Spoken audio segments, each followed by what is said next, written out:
Class 6 NCERT Chapter 8 Question 4. The first part. Where is a ball and socket joint? Where is a ball and socket joint? The answer is the rounded end of one bone fits into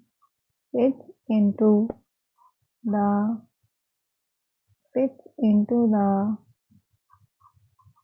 cavity of the other bone.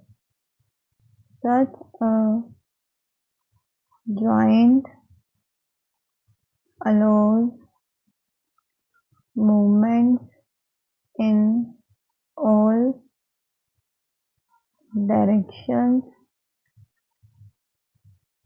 all directions. The B is, which of the skull bones are movable? It's lower jaw. The C, why can our elbow not move backwards? Our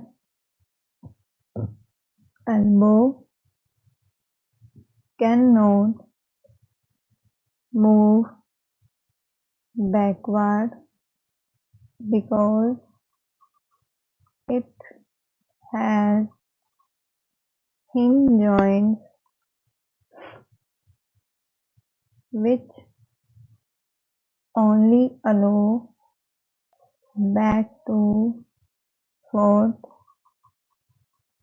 movement.